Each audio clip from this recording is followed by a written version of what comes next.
All right, we are back. Yesterday I called Milan Shah because I heard about this former Miss Argentina who got, no joke, gluteoplasty. I read that far into the story, and she had some type of a blood clot or embolism or something happened to her, and she died, which is awful. But I put that off to the side because the only thing I could think of was, you can get butt implants.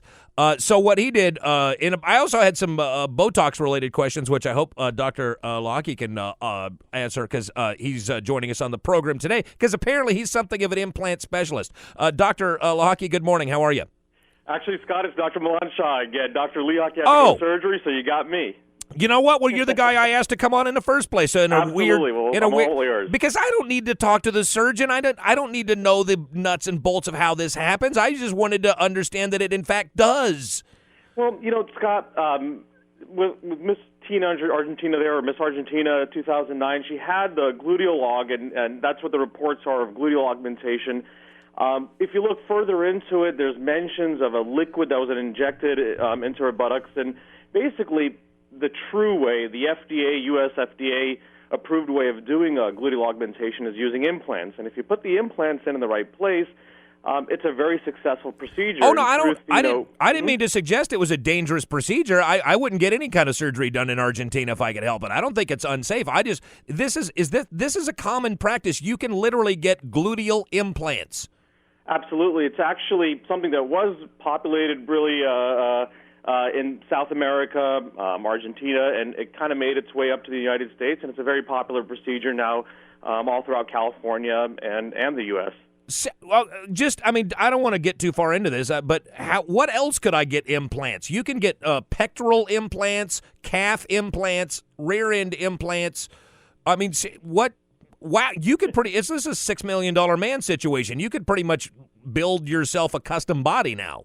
Well, you sure can, absolutely. There's a lot of different things that can be done with silicone, with saline. It's a very popular procedure among women and actually guys, too. Guys are doing the pectoral implants, the buttock implants, calf implants, like you said. Oh. And it's becoming kind of mainstream nowadays.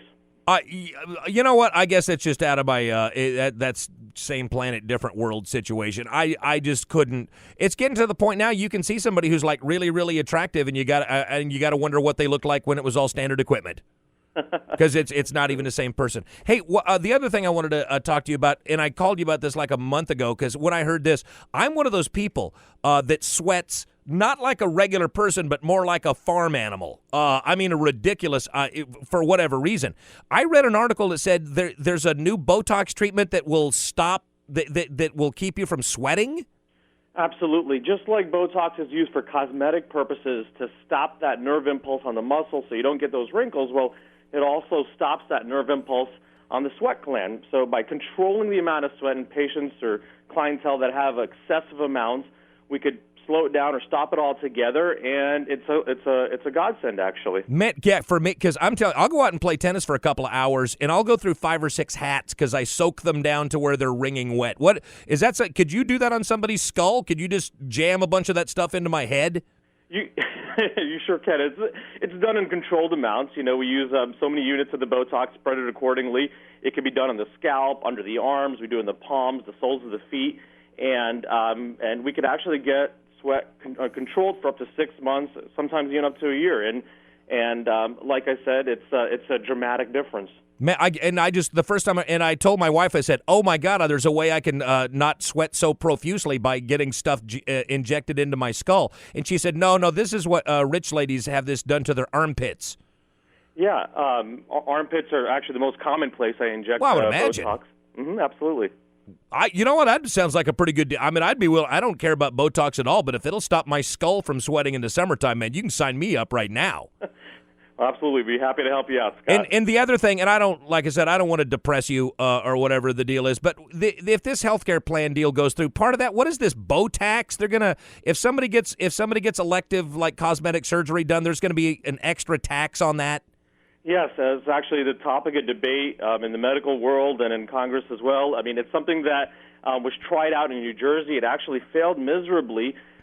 It targeted the wrong group of personnel. They thought it would be a luxury tax. We could tax the Hollywood rich, famous stars out in Hollywood. But really, the bulk of patients getting cosmetic surgery, both non-surgical and invasive procedures, are middle-class women making less than $60,000 a year, and that's not what was thought of. And what it's doing is actually unfairly targeting that strata, and hopefully it doesn't go through.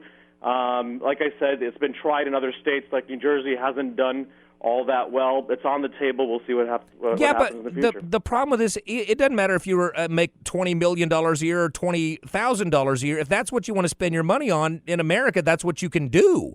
And absolutely. For the government we'll start with this, and who knows where it'll end. I mean, we don't tax patients that have or people that get their hair colored, but if we started doing that, where will it end? Yeah, next time. I mean, what if I break my left arm and they decide, well, you don't really use your left arm, you don't need to get that. Let's tax that too. It's crazy. If people want to have elective surgery, that's what America's all about. You should get to do that, and the government should stay out of that equation altogether. I can't.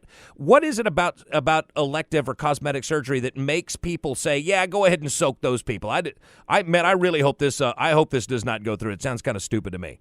Right. Yeah, sure it does. And one last thing. I mean, it's the government officials that are going to decide what's elective and what's reconstructive. And these are guys without medical degrees, and they don't really know how to subgroup that. And so it's going to be an administrative nightmare if it does actually go to fruition. Man, I guess. All right. Well, Doc, hey, thanks for coming on with us today. We're up against a break. I appreciate the intel. And the other, just very quickly, what's Botex? I thought that was like Botox in Texas, but apparently that's not true.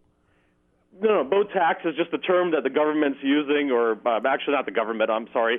It's something that got kind of catchy. It's just a tax on cosmetic procedures. Botox is the actual So that's just going to be the treatment, catchphrase. We're gonna, okay, good, because we need to use that intel to stamp this thing out before it gets off the ground. And I'll be in touch. Seriously, give me about a quart of that stuff, and we're going to, in next summer, we're going to shoot that into my skull and see what happens. All right, we'll take care of you, Scott. That's awesome right there. Thanks, Milan. I appreciate you checking in with us today. That's Milan Shah. If you haven't met him and Darshan, those are just two neat guys right there. And you want to talk about people that do it first class, you get over, seriously, I don't know if you've ever been to that Butology place they got over there.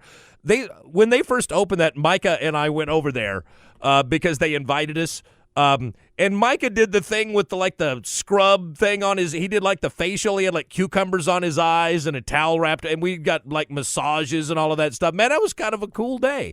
A little bit weird, if you'd never been before, but it was the only time I ever had my toes cleaned